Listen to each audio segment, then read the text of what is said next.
20 দিন পার, বাড়ছে উদ্বেগ, যুদ্ধবিরতির সময়সীমা পার। আজ ডিজিএমও স্তরে দুদেশের বৈঠক, কিন্তু এখনও যে পূর্ণম সাওয়ের খোঁজ মিলল না। পাঠানকোটে সীমান্ত লঙ্ঘনের অভিযোগে পাকিস্তানি রেঞ্জার্স আটক করেছিল তাকে, সেটাই তার শেষ দেখা। তারপর থেকে আর খোঁজ নেই বিএসএফ জওয়ান পূর্ণমের।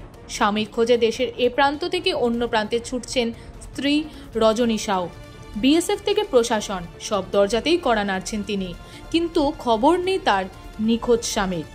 আশা করছেন সরকার কিছু একটা করবে, দু চোখের পাতা এক হচ্ছে না রজনীর। বিএসএফ কর্তারা আশ্বাস দিচ্ছেন ব্যবস্থা হবে, ভাবছেন সেনা কর্তারা আজ সোমবার বৈঠকে বসবেন, তাতে নিশ্চয়ই সুখবর মিলবে। আশায় রজনী, আশায় দেশবাসীও, শুধু পূর্ণমের জন্য নয়। পহেলগাঁওয়ে নৃশংসভাবে যারা 26টা প্রাণ কেড়ে নিয়েছিল সেই জঙ্গিরাও ধরা পড়বে।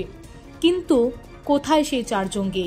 তারা কি এখনো কাশ্মীরেই লুকিয়ে, নাকি সীমান্ত পেরিয়ে চলে গিয়েছে পাকিস্তান অথবা অন্য কোথাও? 22 এপ্রিল থেকে 10 মে, 18 দিনের মধ্যে অপারেশন সিঁদুর, অঘোষিত যুদ্ধ, ড্রোন এবং মিসাইলের সংঘাত। আবার 7 মে থেকে 3 দিনের মধ্যে সেই যুদ্ধ থেমেও গেল আচমকা আমেরিকার যুদ্ধবিরতি ঘোষণায়। পহেলগাঁওয়ের নিরীহ পর্যটকদের হত্যাকারীদের সন্ধান কিন্তু এখনো পর্যন্ত পাওয়া গেল না। রবিবার ভারতের 3 সামরিক দপ্তরের কর্তাদের পাশে বসিয়ে director general of military operations Rajeev Ghai দিল্লিতে জানিয়েছেন পাকিস্তানের প্রতিটি আক্রমণের পাল্টা যোগ্য জবাব কিভাবে ভারত দিয়েছে।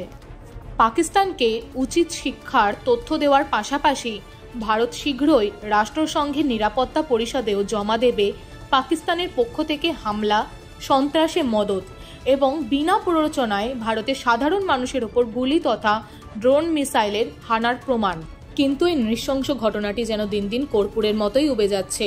পহেলগাঁওয়ে গণহত্যাকারী 4 জঙ্গি, তাদের মধ্যে 2 জন সরাসরি পাকিস্তান থেকে প্রশিক্ষণ নিয়ে এসেছে এবং বাকি 2 জন কাশ্মীরেরই সহায়ক বলে গোয়েন্দারা জানতে পারছে। অন্তত 90 জনকে সন্দেহভাজন হিসেবে আটক করা হয়েছে, কয়েকশো মানুষকে জেরাও করা হচ্ছে।